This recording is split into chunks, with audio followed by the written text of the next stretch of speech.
बाकी बच्चों से ज़्यादा दें। So paper presentation and paper attempting techniques is the third component. और फोर्थ कंपोनेंट आपका दैट इज़ टाइम मैनेजमेंट। हम पढ़ते रहते हैं, नॉलेज को गैदर करते रहते हैं, पेपर एक क्वेश्चन सॉल्व कर लिया, दो सॉल्व कर लिए, बट हम कभी भी एक 4 क्वेश्चन इन वन गो नहीं कर पाते, नहीं करते। और अल्टीमेटली उसका रिजल्ट क्या होता है कि we fail to justify the paper और द एग्जाम। फर्स्ट अटैम्प्ट में मैंने ये पर्सनली फील किया, एक्सपीरियंस किया कि I was able to attempt 3 question easily, लेकिन फोर्थ क्वेश्चन हमेशा मेरा रह जाता था या आउटलाइन बनती थी और वो छूट जाता था। Still I was able to make it out. सिर्फ पास करना ही अगेन हमारा अल्टीमेटली गोल नहीं होना चाहिए। हमें फोकस करना चाहिए कि हमने अच्छा स्कोर लेना है, that we get our desired group.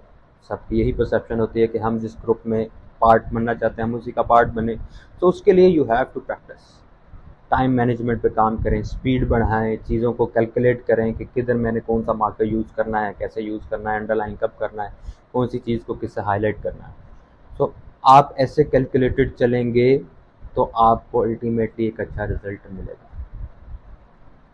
तो ये 4 कंपोनेंट्स हैं। और फॉर मी आपको किसी इंस्टीट्यूट, अगर आपको डेफिनेटली अगर आपको इंस्टीट्यूट ये चारों चीज़ों पे काम करवा रही है, सो आपका जो टाइम है वो 90% रिड्यूस हो जाता है। 90% is a big leap. So 90% reduce करना है तो डेफिनेटली, लेकिन आप पर्सनली खुद भी ये चीज़ें कर सकते हैं, ये चीज़ों पे काम कर सकते हैं अगर आप कर पा रहे हैं तो। So seeking out guidance to save time is not wrong, लेकिन अगर आप खुद ये करें तो मेरे लिहाज से the best place to practice or to give time, ample time in isolation or while having a group study, आप घर में उस environment में जहाँ पे आप already comfortable हैं, जहाँ पे आप already used to हैं, वहाँ पे आप वो बेहतर डिलीवर कर सकते हैं as compare to a new place where it takes 2 to 3 months for you to adjust. फिर आप नए फ्रेंड्स बनाएं, नए ग्रुप बनाएं, या खुद स्टडी करें, मटेरियल मिसगाइडेड रहें कि कौन सा मटेरियल खरीदें कौन सा ना खरीदें। So ultimately it is not about the place, it is not about the teachers. Definitely teachers play a role, but it is about you कि आप कहाँ पे comfortable हैं। और lastly ये चीज़ें हो गई, आपको किस तरह के मेंटोर या किस तरह की गाइडेंस रिक्वायर्ड है। I have already told you कि जो बंदा इन 4 कंपोनेंट्स में English course coverage, paper attempting, presentation and your time management इन पे काम करवा रहे हैं, आप उनको रेफ़र करें। एक मिथ है सब्जेक्ट स्पेशलिस्ट, ये है वो है, it is not about the subject specialist, it is about you covering certain things. Personal inclusions, अगर एक ही टीचर है उससे 500-600 बच्चा पढ़ रहा है, so they are your competition. सबने सेम चीज़ पढ़ी है, सबने सेम कोर्स कवर किया है और सेम लेक्चर यूट्यूब पे जाते हैं, वहाँ से 1000-2000 बच्चा पढ़ता है। So they are about 3000 students who have studied the same age you. आपको उनसे डिफ्रेंशिएट करना है, you have to add some personal inclusion, you have to attempt those past papers and get them evaluated. You have to add certain things by reading certain articles or magazines or even books of foreign authors. So personal inclusion ज़रूरी है। Ultimately यही है कि Lahore Islamabad is not the answer. It is about your effort. It is about your inclusion. It is about your goals. It is about your ambitions. How you pursue those ambitions, how you pursue those goals is what matters. Is what has the weightage here, not Islamabad or Lahore. These are just cities, these are just places to live. आपने क्या करना है? अगर आपको यही guidance एक छोटी city में अवेलेबल है, आपको पर्सनल सिटी में अवेलेबल है, you go for it.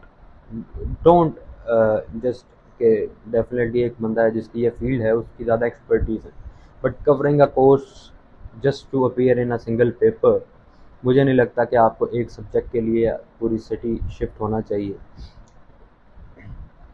For a person like me who belongs to middle class, आप एक हॉस्टल एक्सपेंडिचर, फूड एक्सपेंडिचर और फ़ी जो आपकी होगी, इन सब को कैलकुलेट करें।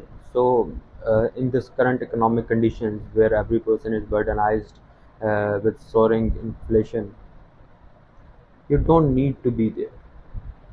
You just need to have certain mentor or guidance how to cover certain things, how to work on certain things, how to for me, like I give a certain lecture on current affair, let's say, और Islamic studies कि एक lecture है हमने convert कर दिया, तो lecture देना ही मेरा पर्पज़ नहीं है। मेरा पर्पज़ है कि मैं उसको बताऊं कि इस टॉपिक से कैसे कैसे क्वेश्चन आ चुके हैं और इससे कैसे पॉसिबल आ सकते हैं, and then make that aspirant और make that student solve a question from that lecture, get it evaluated on the same day, and then go to the next lecture or next topic next day. So for me, a topic is not just about the course, it is about attempting that topic, it is about getting to know that topic, it is about getting to know the mindset of examiner, that how an examiner can ask questions out of this topic or out of this lecture. तो जहाँ पे आपको ये available हैं आप वो चीज़ें करें। Lahore Islamabad is not always the answer, it is you who has to compete, it is you who has to be in the examination center setting and trying to achieve your goal there. It is about you, it is about aspirants, it is about you clearing the CSS, it is not about some teacher or some academy, some city.